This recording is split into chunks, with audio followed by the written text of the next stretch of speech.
Good afternoon, everyone, and welcome to the Queensland Symphony Orchestra's Rehearsal series. Thanks for coming.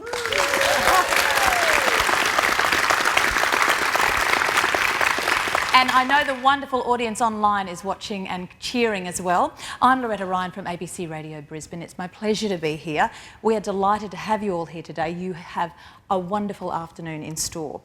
Rehearsals are an integral part of the artistic process, of course, and this is an invitation-only special peek behind the curtain, well, this thing, they're going to move that later, and it's just to make sure you can see what goes on and really enjoy and probably appreciate what the orchestra does. And we have a full orchestra here today, I believe, so you're really in for a bit of a treat. Please make sure your phones are silent though, everyone who's here live. Yes, look, everyone's going into their bags. Because if they're not silent, I'm going to get you to sing with the orchestra, the person whose phone goes off. I acknowledge the traditional owners of the land on which we are gathered today, the Turrbal and Jagera people and their elders past, present and emerging. We acknowledge that they took part in creative activities, including singing and music making for many thousands of years. I'd like to acknowledge QSO's Maestro Series partners, major partner BDO and supporting partner Marpay.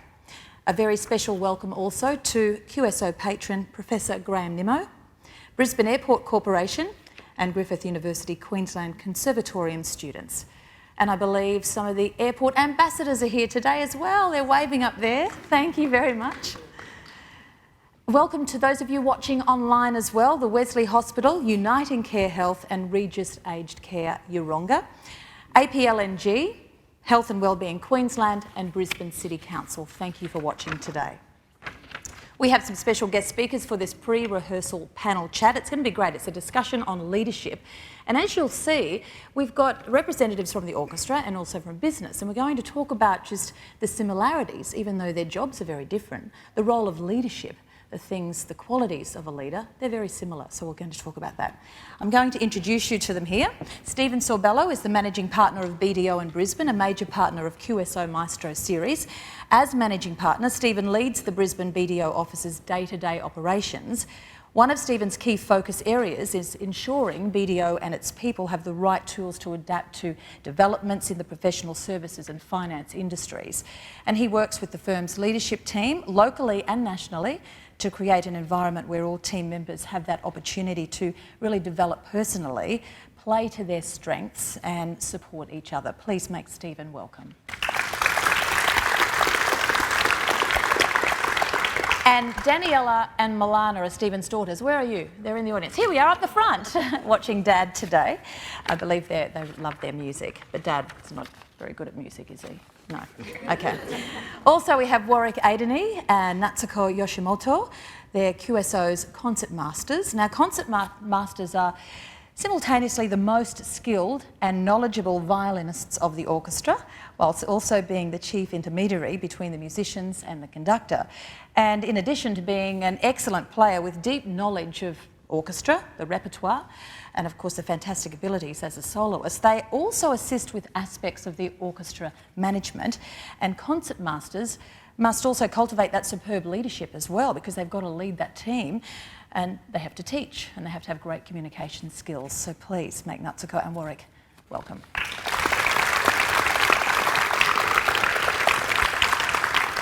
When we start a conversation about leadership, I guess we need to talk about what actually is a leader and what are the qualities that, you know, make a good leader. So I'm going to start with you, Stephen. Talk us through what makes a good leader. Okay, thanks, Loretta. Welcome, everybody. I think in the introduction, one of the things that you mentioned about playing to people's strengths is a really key piece of leadership these days. You know, I think that in a lot of circumstances, leadership goes wrong because you're not putting the best people in the right seats, and really identifying strengths and working with people where they need to develop and promoting them through is key in those areas that they want to succeed in. So. And Warwick and Natsuko, would you say that would be the same when you're working with an orchestra, putting people in those right places, developing their skills? Well, orchestras are very, very unique makeup of people, because if you think about the incredible talent that makes orchestra, because everyone's been in training since they were 3 or 4 years old. So before they get their first job, they've already been playing their instrument for a long time. So they're all experts in their own field.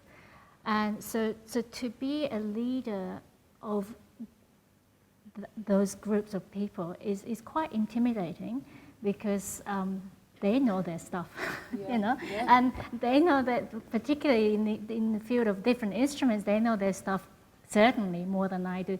So it's very, very important to respect their knowledge and listen to them, listen to what they have to say. And even within our own respective section, in the violin sections, again, everyone has different strength.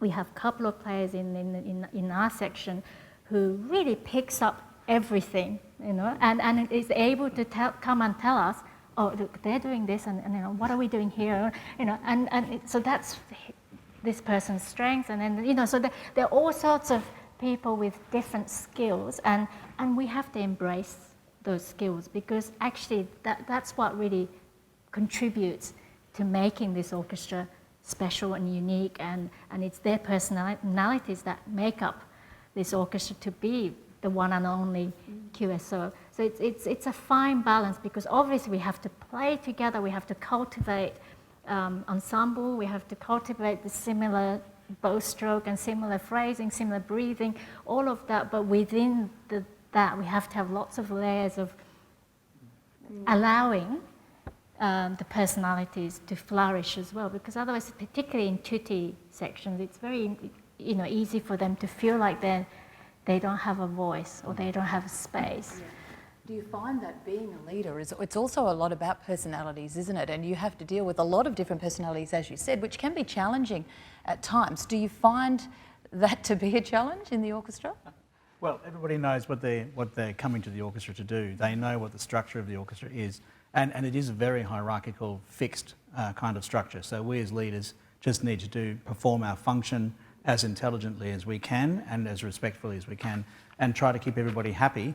But really, we have people, we have to really try to play like each other, really. So it is quite unique in that respect. Yes, there are strengths, there are different projects where people can play in different styles and so on. But when we get to a really big, as you'll see later, we have 14 first violins. We really try to play as similarly as possible. And that really is a unique thing, everybody putting their own individuality towards a corporate whole. I mean, Stephen, can you really relate to that? Do you have a situation that's really like that? Possibly not. Well, I think there's elements which are similar. So one of the things you both said is respecting the skills of the people in the team, and that's very similar to a business in that you know, you want to praise and promote and be happy that people have got really strong strengths and understand their areas really well, because you know, that's what they're good at, and sometimes you know, you've got junior people are a lot better at a particular thing than some senior people, and it's all about respecting that skill and trying to promote that skill to bring the best out of that, and that develops the whole team. It can go wrong when people feel threatened by that situation. Yeah. It's interesting when you do compare a business with an orchestra, and I think an orchestra, you have different musical sections. An orchestra, you have different teams. In a business, you have different teams, different departments, led by different people. Is that similar? Do you have different leaders in an orchestra as well, like there would be different leaders in a business? Well, each instrumental groups have their own section principals, section leaders. So yes, and then you know, our job is to kind of make sure that all of us are together, united, and we have the same vision as the conductor. So if we notice there's some discrepancies, then that we have to step in to say, oh, you know, we need to do this, or we need to try this way, and that's our job. Yeah, and Stephen, what do you see as the similarity between what you do, leading a team, and maybe having different managers, to what the orchestra does? Yeah, it sounds like it's actually quite similar. So you know, and I guess that's where the team's performing at its best, is when all those leaders are doing their own job, and you're letting them, giving them the autonomy to actually make sure that their group is operating as best they possibly can. And Warwick touched on the fact that I think sometimes, you know, you have to have people who maybe are better at you at different things, and there are. Do you find that in your leadership role, you have to employ people who are smarter than you at I times? think you have to all the time. In my case, that's not difficult. But no, I think that's key. The key is to have the best people around you. And when you say smarter than, everyone's got different strengths, and I talk about strengths a lot. So, intelligence is so broad. It's finding the person who's the best and the most intelligent in their particular skill set, where you can rely on them to teach others and promote others. So that's key. What advice would you give to someone starting out as a leader? And maybe when answering that question, we have to look at how each of you have started as leaders. So I'll start with you. I think the advice I would give is take your time and learn about yourself first. Yeah. That's one thing that I probably, in my career, didn't do enough of and wasn't conscious enough of until when things were going really wrong, and you sort of backtrack and you think, well, hold on, why is all of this? And you start understanding yourself and your own styles and what you're doing, and I'd always recommend doing that first. Yeah, when you say things were going wrong, what sort of things? Oh, how long have we got? Was it really that bad? Gee. No. So what I'm referring to there is essentially growing a team to the point where you feel that it's all on your shoulders and that you're the one doing all the heavy lifting and trying to keep it together and controlling everything. When you get to the point where you can't go any further and you're hitting against that brick wall, it's then about trying to change your mindset and saying, okay, well, no, I'm actually going to, and I talk about this a lot too, make yourself redundant. So push responsibilities onto others, give them opportunities. And it's a funny situation because in that period of time, you start to feel a bit vulnerable and you start to feel like, geez, I'm going to be redundant because everyone's doing things better than I was doing it. That smart person's going to take over. Exactly. But what you find is that they become more engaged, they grow, and the team prospers, and you don't become redundant because the bigger team then gives other jobs to do, and the whole thing. And as a leader, they've respected you for giving them those opportunities as well. Yes. And what about you, Natsuko? How did you start in the leadership role? Well, I started actually very, very inexperienced. I had no experience as orchestral player, let alone having done concert master. I mean, I had done a couple of guest concert mastering with different orchestra, but that's a very different thing. Just going in a week to visit and have a great time and say bye. Nothing is my responsibility. Once you have a position, it's a very, very different thing. So for me, also with the repertoire, and just I learned it on the job, as it were, and that was hard.